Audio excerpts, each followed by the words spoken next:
欢迎来到新兴消息频道，请订阅频道，所以大家不要错过当天最热门的新闻。我们今天的时事通讯包括以下内容：赵丽颖一句话戳穿了海王袁姗姗真实处境，难怪如今这般堕落。娱乐圈的风云变幻总是令人目不暇接。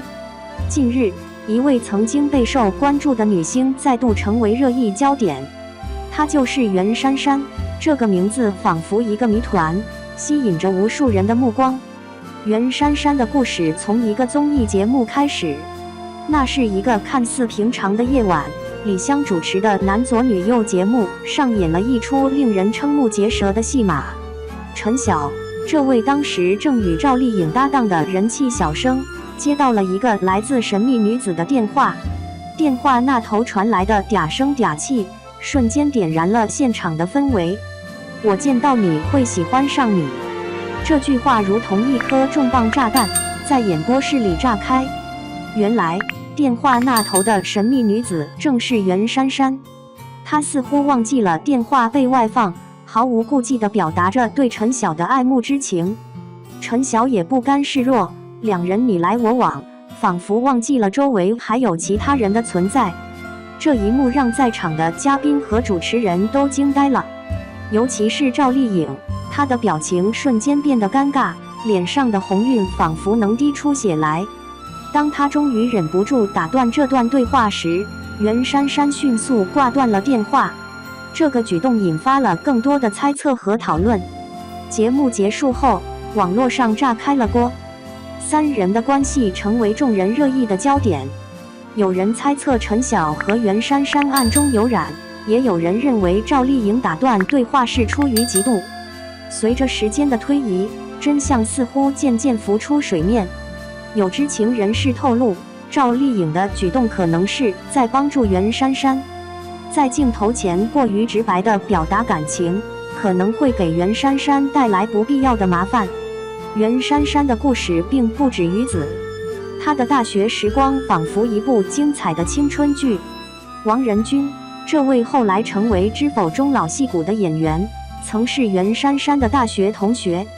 他默默地守护着袁姗姗，甚至偷偷拦截其他男生给袁姗姗的情书。这段往事被曝光后，袁姗姗在节目中被问及是否愿意给王仁君一个机会，她的回答直接而坦率：“我没兴趣。”这句话让王仁君尴尬的只能找补说自己胖了，不适合儿女情长。还有一位名叫张哥的男生，据说追求袁姗姗长达4年。袁姗姗坦言自己一直把她当作男闺蜜。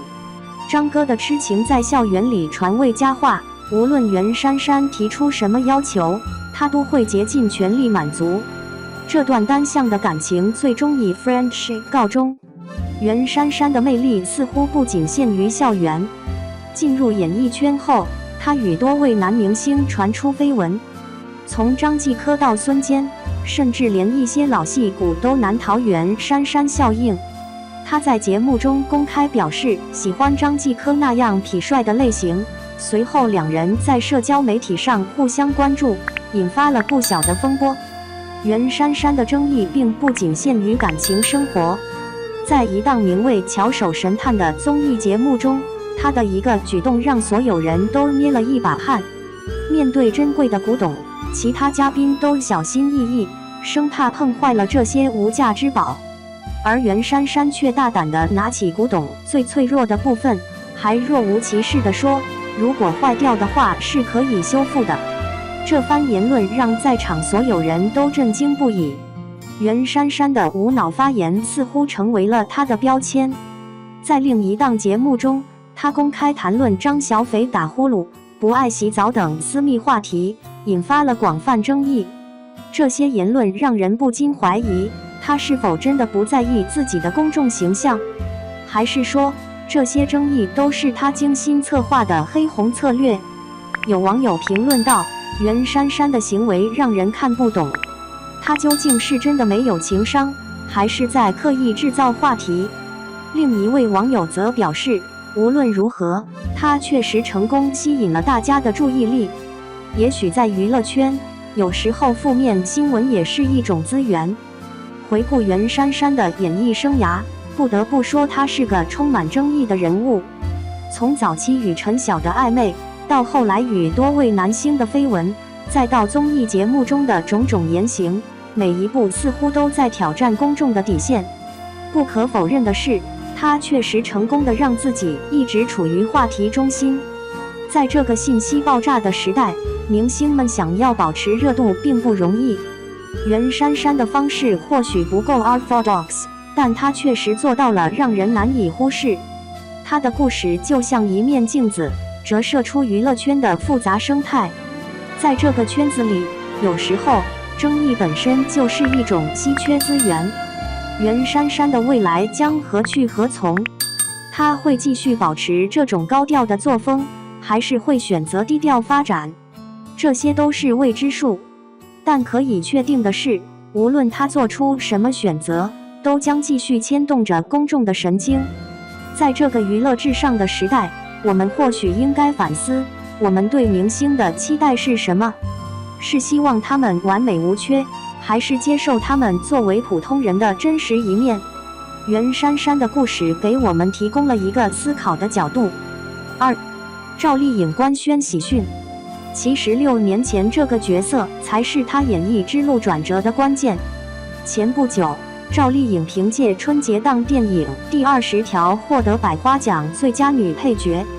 不少看过这部电影的网友也评价赵丽颖在电影中的演技可圈可点。让我们一起回顾一下，赵丽颖饰演的聋哑人郝秀萍是一个苦命的女人，丈夫为救她和孩子失手伤人，眼看着恶霸抢走孩子，无法发出声音的她拼命比划手语，试图将心中的千言万语表达出来。在那样无助的情况下，一位无助母亲的情绪被赵丽颖演绎得淋漓尽致，苦难无声，却结结实实敲在她身上。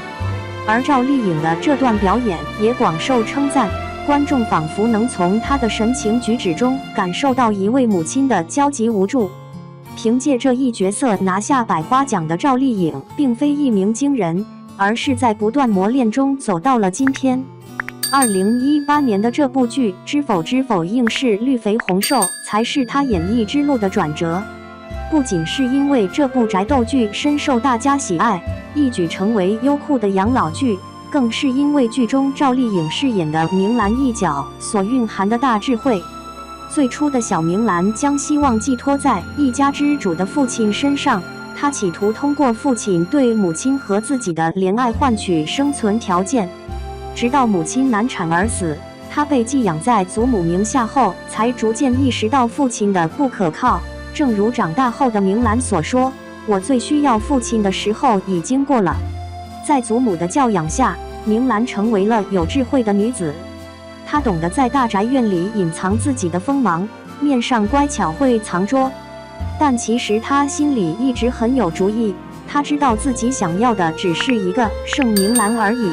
她希望以真实的自己示人，想通过自己为小娘和未出世的弟弟报仇，守住自己和祖母。她的每一步都有迹可循，这点在她择婿上尤为明显。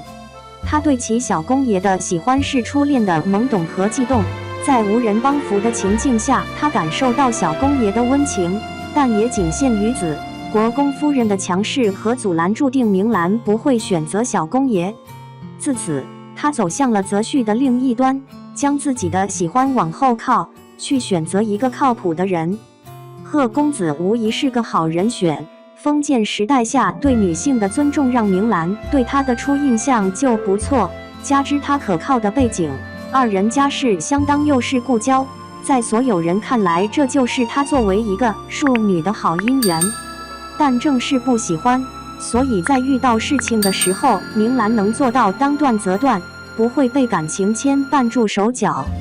经历了这两段事情，明兰在择婿方面的强者思维已经逐步成型。她注定不会成为婚姻里的附属品，即使在深宅大院里，她也能用自己的头脑和智慧闯出一片天地。细看知否，明兰的智慧不仅存于选择丈夫这一点，更是存在于她与人相处的点滴，正是这种以自我感受为核心，从经历中不断思考进步的思维，让他有了更高的认知，也奠定了后期他作为侯府主母的谋略